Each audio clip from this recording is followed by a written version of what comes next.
about this first gentleman? I'm not sure whether Robin Williams is a superb comedian and a great actor, or a great actor and a superb comedian, because he is both. Johnny Carson once sent shivers through America when he confessed that during The Tonight Show's golden era, there were 9 guests who turned him into a hostage live on air.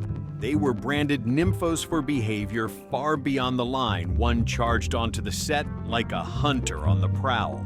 Another flaunted unchecked desire. One treated marriage like scrap paper. And there was even someone who needed a new pair of arms for every night.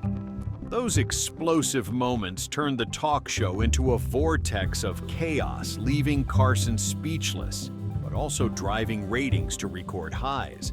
So who exactly were these stars? And more importantly, did their bottomless hunger leave only stains on their private lives? Or did the scandal itself accidentally elevate them to legend so that every retelling still makes Hollywood shudder? Zsa Zsa Gabor, 9 husbands yet still not enough. There was an unwritten rule in 1960s Hollywood. If Zsa Zsa Gabor showed up somewhere, there would surely be a fresh love story to dissect. In 1969, when she came to Studio 6B, no one expected her to talk about movies. They wanted marriages, affairs, and diamonds traded for affection. People whispered, Zsa Zsa doesn't just collect husbands, she collects scandals. On air, Carson tried a seemingly harmless question. How many husbands have you had? Zsa Zsa glanced over and curled her lips. Do you mean my husband's or someone else's? The reply was a spark to tinder. The crowd roared. Carson smiled stiffly, and the next day headlines had a field day. But backstage was where things truly heated up. An NBC technician told Variety that before taping, Zsa Zsa pulled a small, worn leather notebook from her purse, jokingly calling it a trophy log. Inside were symbols and initials. Sharp eyes could guess a few marquee figures: a Prince of Monaco, a Middle Eastern oil tycoon, several A-list actors the press of the day wouldn't dare name outright. Zsa Zsa flipped a few pages to offer a teasing glimpse, then snapped it shut deliberately, stoking imaginations. Her official husband roster reads like a long-running serial Burhan Asaf Belge Turkish diplomat, Conrad Hilton hotel magnate, actor George Sanders, businessman Herbert Hutner, Joshua Cosden Jr., inventor Jack Ryan, Michael O'Hara, a lightning marriage to Felipe de Alba annulled after one day, and finally, Frederick Prince von Anhalt. 9 trips down the aisle, yet never once did Zsa Zsa let her life stop at a piece of paper. Insiders still quipped, Zsa Zsa doesn't love men, she loves the moment when the lights dim. Each marriage was a VIP pass to the Lounge of Fame. As for real feeling, she looked for it in extramarital flings, brief but thrilling.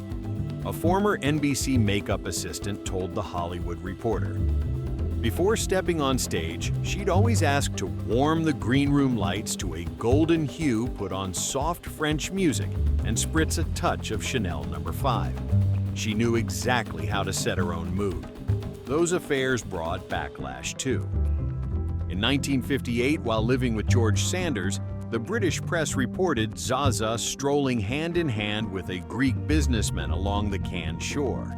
The marriage dissolved. Sanders told the Daily Mail, with bite living with Zsa Zsa is like sharing a hotel room with an entire press corps.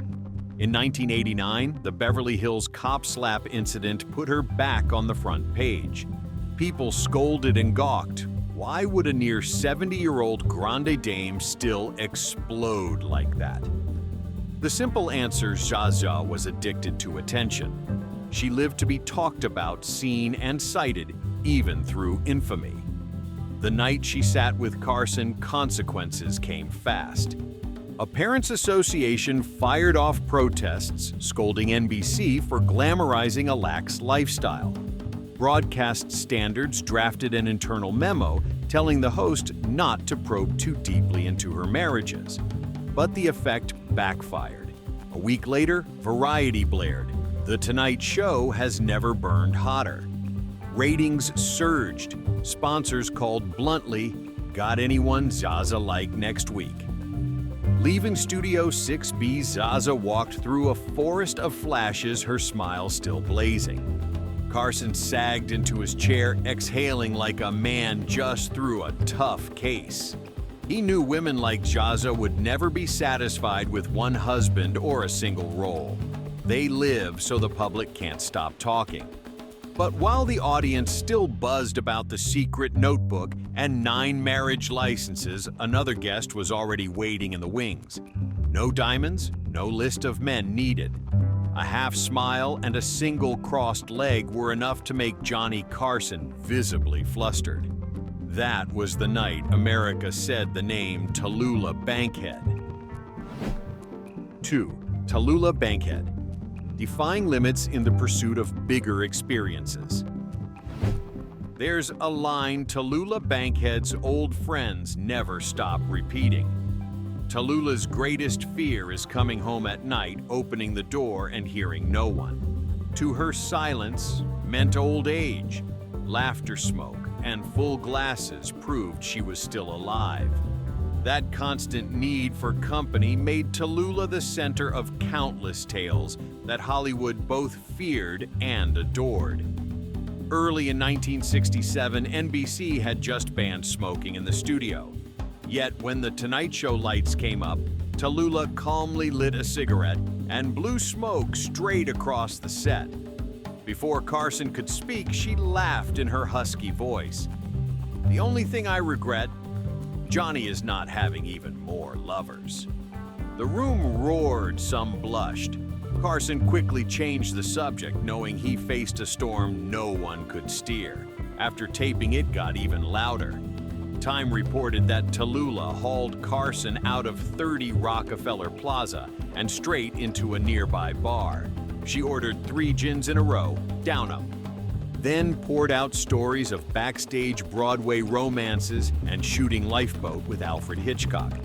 An NBC staffer tucked in a corner recalled, "That night, Johnny was basically a captive audience for Tallulah's one-woman show. Her life was a chain of whirlwind affairs discussed nearly as much as her acting." Her only marriage to actor John Emery, 1937-1943, ended quietly, but then came a slew of unprovable rumors, a same-sex affair with singer Billie Holiday pocketing a few British politicians during London tours. A columnist once claimed Tallulah liked to say at dinner, "I've slept with more people than there are seats in a Broadway house." Braggy, yes, but it captured a real fear being left behind. That explosive living brought costs. In 1948, the Los Angeles Times scolded Bankhead as vulgar for boasting of frivolous affairs, while Broadway tried to protect a refined image. In 1951, a Boston performance was canceled when Tallulah arrived late and drunk, and the press dubbed her the American stage's time bomb. Yet audiences still came partly for her acting, partly to see what she'd do next. The morning after her Carson appearance, NBC held an emergency meeting. Executives feared The Tonight Show was turning into a nationwide nightclub. The Los Angeles Times went harsher. The Tonight Show name now walks hand in hand with scandal. But among viewers, a faction rejoiced. How often did a star talk so frankly smoking if she wished drinking, if she wanted telling love stories when she pleased without pretending to behave? Tallulah's draw wasn't perfect beauty. It was being so real, it's risky. She didn't live gingerly or protect an image. In her 60s, she treated fame not as a mirror, but as a key to every experience. For her, a night without an audience or a companion was a night wasted. When Carson walked Tallulah to her car, he could only grin weakly. That night, he wasn't a host, just the metronome keeping time for the storm named Bankhead. Tallulah Bankhead turned The Tonight Show into a bar of smoke and laughter, leaving Carson a helpless timekeeper in the gale. But before that echo faded, Studio 6B shook again this time because of a fragile icon far more dangerous, Marilyn Monroe. 3. Marilyn Monroe. One side glance that left. Carson speechless. If Hollywood ever trembled before a woman, it was Marilyn Monroe. She wasn't just beautiful or sensual, she radiated an energy that made men both enraptured and exhausted, a need that could never be sated. Monroe needed love protection, someone beside her bed every night. Without that, she plunged into chaos, insomnia, liquor sedatives, and late-night calls, seeking a substitute embrace. An old friend recalled if the phone didn't ring, Monroe panicked. She'd call one person after another sometimes until 3 in the morning to find someone willing to drop by. When no one came, she downed hard liquor and swallowed more sleeping pills. That was Monroe's most familiar symptom, afraid of silence, a cold bed, and no one's desire. Her marriage to James Dougherty at 16 was only a ticket out of a lost foster home childhood. When her career rose, Dougherty was left behind. He couldn't hold a Monroe who craved both spotlights and men. Joe DiMaggio. The baseball legend tried to make her a family wife, but quickly burned out. 10 months later, it ended. Arthur Miller, the intellectual playwright, thought he could give her mental safety, but he was helpless against nights when Monroe vanished or returned steeped in drink and pills. Beyond the 3 marriages, Monroe crammed her life with parallel affairs. Clark Gable, her Misfits co-star, was said to be the man she admired most, but it lasted only a few backstage encounters. Tony Curtis, her some-like-it hot colleague, admitted he'd slept with her, then bitterly quipped it was like kissing Hitler not out of hatred, but from the realization that to Monroe, he was only one name on a long list. Marlon Brando, Yves Montand, Frank Sinatra, Peter Lawford. The names rolled on, each mentioned then gone. The rumors peaked with the Kennedys. After the 1962 Happy Birthday, Mr. President America exploded with whispers that Monroe had been involved with John F. Kennedy and that she was even closer to Robert Kennedy. Peter Lawford, the Kennedy in-law, was cited as the arranger of coastal California night parties where Monroe often showed up. The Boston Globe recounted that she called nights without contact her silent telephone proof of a woman always waiting, always craving, always disappointed. So, when Monroe walked onto The Tonight Show in 1962, Studio 6B held its breath. She wore a gossamer white dress, crossed her legs, tilted her head, smiled, and a single glance left Johnny Carson mute. The New York Daily News wrote that Carson's breathing was audible in the mic, and a cameraman even drifted off his mark from staring. Variety said time in the room seemed to slow by half for one woman. Rumors thickened when an NBC insider whispered that the raw tape ran 10 minutes longer than the broadcast. The cut segment, the moment Monroe all but uttered the name Kennedy. If it had aired, it wouldn't just be a sex scandal. In the Cold War, it could have been a political bomb. NBC trimmed it clean and shelved the tape, and that silence only made the story immortal. Monroe's pattern grew obvious. Every man could hold her only briefly. When the effect wore off, she left or found another like a dose gone weak. Friends in Los Angeles said Marilyn lives like there's no tomorrow. She needs men like air. That spiral helped push her toward pills and the solitude of her Brentwood home in 1962, where she died at 36, leaving a legend both blazing and bleak. Afterward, whenever Carson mentioned Monroe, he only smiled, confirming nothing, denying nothing. Perhaps he knew better than anyone Monroe wasn't merely a sex symbol. She was the fuse on an endless appetite, draining the men around her while the audience never stopped wondering. When the Monroe episode ended, Carson inhaled, squared his papers, and braced for a completely different kind of allure, neither fragile nor coy, but sharp as a blade. That night, the name was Joan Collins, and this time Carson truly locked up.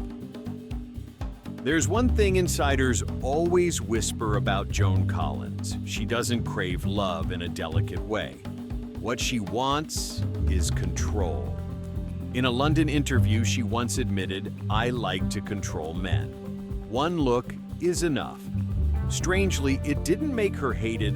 Hollywood respected it. On a summer night in 1981, Collins stepped onto The Tonight Show as a living proof of that line. A red velvet body-hugging dress, slow but decisive steps, a direct, unflinching gaze. When Carson opened, "Are you playing the most seductive role on TV right now?" Collins merely leaned back and poured out the words, "I don't need a script. I just need a man who can talk, like you." According to a control room assistant quoted by Variety, the timer showed 14.7 seconds precisely how long Johnny Carson stayed utterly silent. For a host called TV's King of Ad-Lib, it was enough to become legend. The audience cracked up a few in the front rows, whistled. Carson tapped the desk with his fingertips, his ears noticeably red. But the spotlight wasn't the whole story.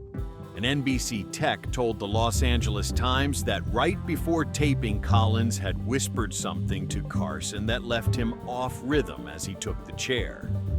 Rumors flew, did she bring up the old Warren Beatty affair, or promise a rendezvous after the broadcast?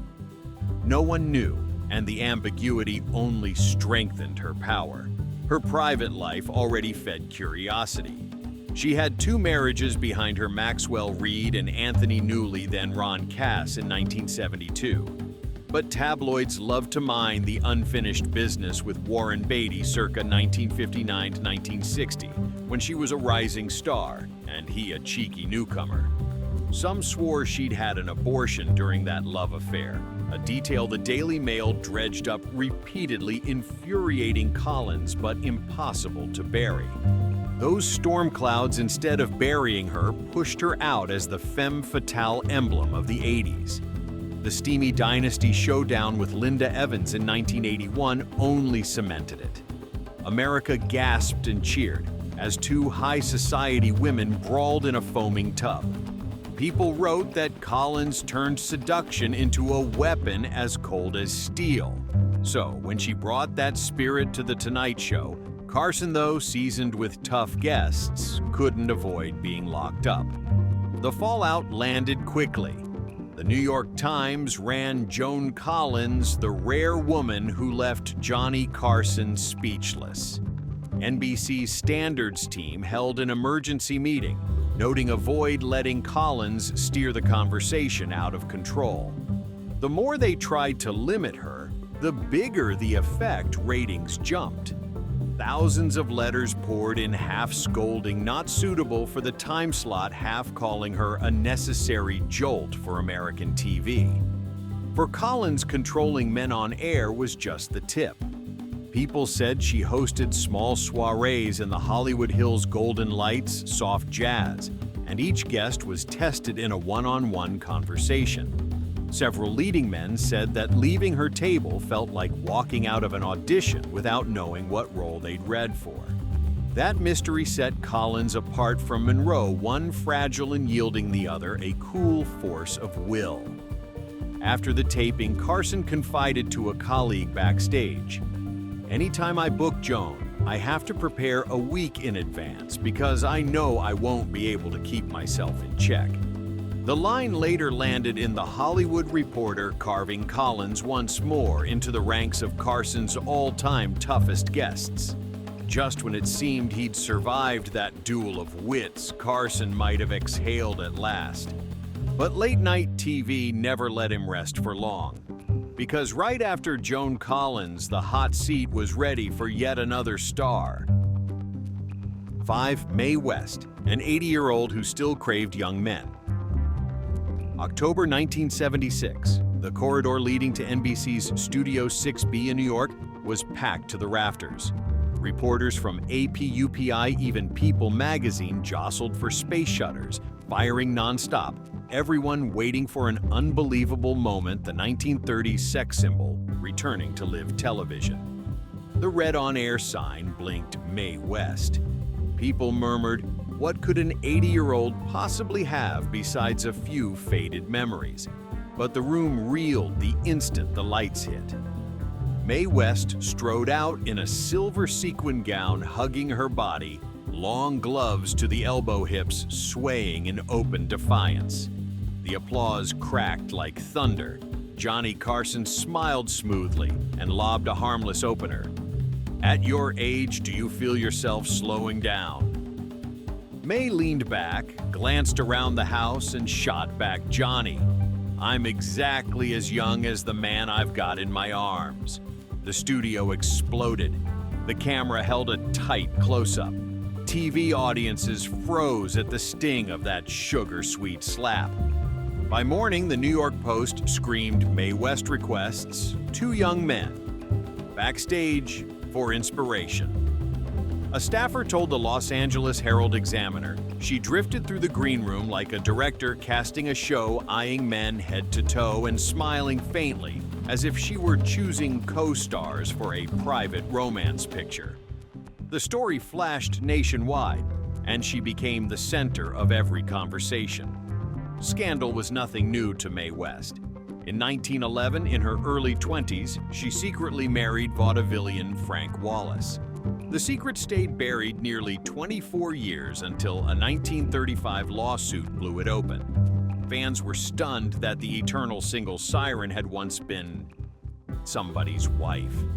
In 1927, her self-written, self-starring play, Sex, was condemned by the courts as offensively immoral, earning her 10 days on Welfare Island. Those 10 days turned out to be a gold hinge West's name shot skyward. The press called it the most expensive 10 days in Broadway history. In the 1950s, she shocked Las Vegas with flaming hot reviews. She was always flanked by a muscle chorus. Among them, Paul Novak, more than 30 years her junior, who became her devoted companion. Insiders said Paul was both bodyguard and keeper of the flame, making sure Mae never lost that charge when she stepped into the light. Thanks to ties like that, audiences understood how an 80-year-old could still drop a line that made America gasp. NBC, meanwhile, sat on a powder keg. Standards fretted she'd go over the line while sales popped champagne. Ratings spiked. The viewer hotline rang all night. Carson confided to the Washington Post's Tom Shales. That night, I knew I wasn't running the show anymore. But I didn't want to run it either. Some Hollywood papers even whispered that Mae lived by a 3R rule romance to feed inspiration rehearsal to keep the figure and ratings to measure success. Before each show, she had the green room lights warmed to 2700K big band tunes piped in a tray of chilled grapes and a glass of champagne set out. She treats every appearance like a rite. When the right is right, the queen arrives, a Variety editor recalled. A secret marriage, 10 notorious days in jail, a lover young enough to be her son, and a live TV detonation with Carson at 80 together, they formed a perfect chain. Mae West never lived like a little old lady. She turned craving into art and scandal into fuel.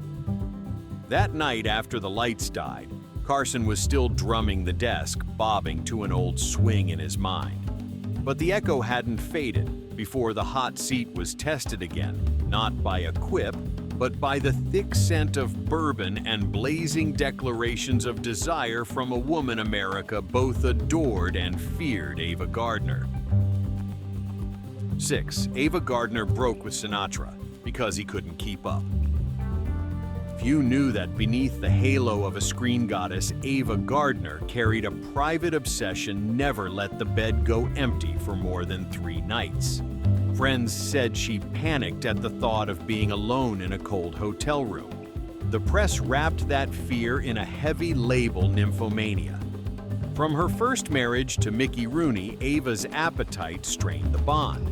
Rooney chased gambling and women, leaving Ava to seek other arms to fill the void. With Artie Shaw, the swing genius and control freak, she bolted, unwilling to be managed, when all she wanted was freedom to love and live at full voltage. Her affair with Frank Sinatra became chaos incarnate. Palm Springs saw them hand in hand on Life's cover, then days later heard of fights and shattered glasses at Dean Martin's place. The Rat Pack whispered, "There isn't a night Frank doesn't have to sing to soothe Ava or apologize." When they split, a rumor flared that Sinatra couldn't keep up. Hollywood understood the unsaid Ava needed more than any man could supply. Outside America, she was even freer. In 1957, shooting The Sun Also Rises in Madrid, Ava haunted the Las Ventas bullring. Spanish papers swore she was close to a famous matador. In Rome, she rented an entire floor at the Excelsior, draping it in flowers and vermouth. A La Stampa photographer caught her with 3 young men in one evening bannering "The Goddess Never Sleeps Alone." The rumor rolled across Europe. Ava didn't deny it. She smiled and said as long as they wrote about her, she still existed. Even on The Tonight Show in 1970, her thirst showed through. In a tight black dress, she poured bourbon into a glass and set it squarely on Carson's desk. Front row viewers whispered the studio felt like a Havana bar. When Carson tried to pivot to film talk, Ava took another sip and let the air tilt. Next morning, the Los Angeles Times blared, "Talk show turns to bar." NBC scrambled, but West Coast ratings broke records. The Nympho label stuck to Ava for years. Some sources claimed she sought a Beverly Hills doctor for insomnia and exhaustion after strings of short affairs. Others murmured she was urged to check into a clinic to rest, which she refused, seeing it as the price to live by her instinct. After the taping, Carson exhaled and told his crew he'd never felt like he was sitting through a hearing on Desire before. The Hollywood Reporter turned the line into backstage lore, cementing Ava's rep as a never-ending storm. What others called a sickness, Ava treated like oxygen. That very hunger made her a star Hollywood both worshipped and dreaded, and quietly relieved to see exit the stage. Ava had barely turned The Tonight Show into a Havana bar when Carson faced another cyclone, Jayne Mansfield, the woman who made the studio gasp with nothing but a waistline and a spotlight, pouring into a daring pink dress. 7. Jayne Mansfield. Carson's breathing hitched whenever she sat beside him. Some guests bring an atmosphere with them. Jayne Mansfield was the textbook case. Since the 60s, NBC had learned to erect extra safety rails each time she appeared. Summer 1966 in Burbank makeup taped her neckline. A camera assistant sharpied marks on the floor across the line, and the camera might capture beyond broadcast standards. Jayne walked out in a tight pink dress, plunging neckline Fresnels, carving her 40/21-35 like a dare. The Los Angeles Herald-Examiner quoted a spectator in seat A12, Johnny Carson was breathing like he'd just sprinted. He twirled his pen. His face went red. For Carson, who'd interviewed presidents and physicists, it was like being a school kid called to the board unprepared. But Jayne wasn't mere display. Hollywood knew she lived like a true nympho, needing to be seen, needing someone beside her. Her 3 official marriages to Paul Mansfield, Mickey Hargitay, and Matt Cimber were only the surface. The depths lay in parties at the Pink Palace on Sunset Boulevard, a lipstick-colored mansion with a heart-shaped pool and neon everywhere, rumored to be Jayne's private stage. One variety source said Sinatra popped in briefly. Hargitay came and went, and a few A-list directors vanished before dawn. Jayne didn't host parties. She built a world with herself as the center and everyone else as supporting cast. Rumors piled on rumors.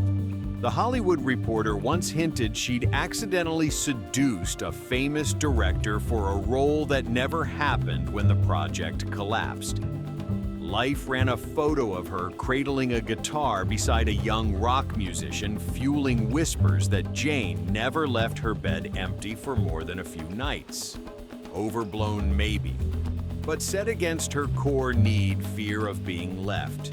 Fear of a quiet room they felt chillingly plausible. NBC took the heat. After the night, Carson sat beside Jayne, the hotline lit up. Some asked why the cameras kept dodging others, scolded it was no longer suitable for kids.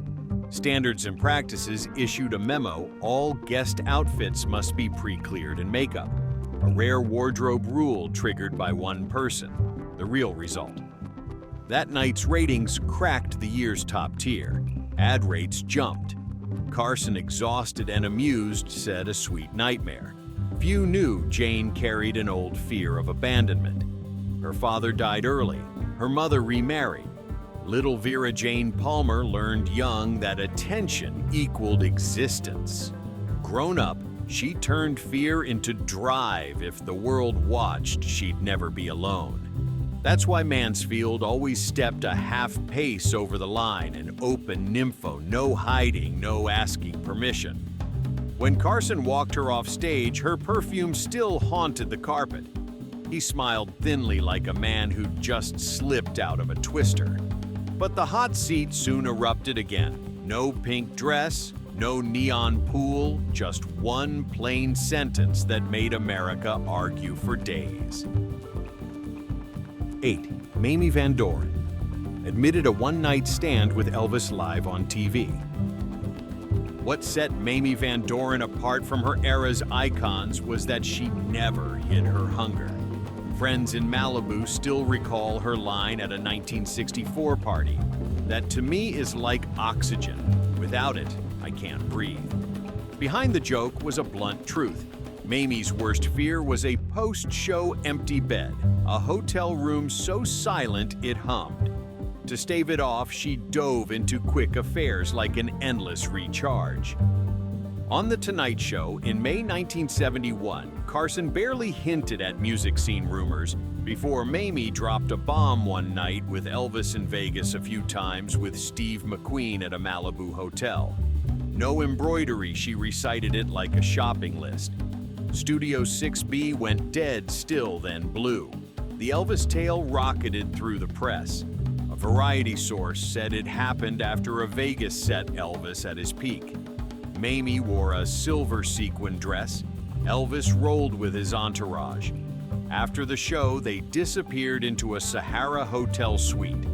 A friend later claimed she came out the next morning with a small diamond ring, called it her Vegas souvenir. No one could prove it was from Elvis, but the story lived on, reinforcing the sense that for Mamie, one-night stands weren't taboo. Elvis was just one name in a long chain. In Europe, she whispered to reporters that Steve McQueen made me beg for more, and that Dean Martin made a ballroom feel like it was just the two of us. The Hollywood Reporter even hinted at a brief spark with Marlon Brando on a Hawaii vacation. True or not, everyone knew Mamie didn't live to explain, she lived to keep experiencing. That craving was the real fuse. An NBC stagehand told the Los Angeles Times, "Mamie needs men's eyes on her. Without them, she can't breathe. The stories, the laughter, the touch, everything keeps her dead center." So every appearance left Carson flushing and panting while ratings hopped. NBC could issue all the memos it liked, warning the host to keep his distance. But they knew this: as long as Mamie took the guest chair, the numbers would climb. For the network, it was both nightmare and goldmine. For Mamie, it was simply one more night, one more chance to keep the emptiness out. 9. Eartha Kitt chose not to marry because she wanted many lovers. The last of them Eartha Kitt made. Hollywood inhales sharply with one simple fact: one man would never satisfy her. Friends in Paris still repeat her Saint-Germain line: marriage.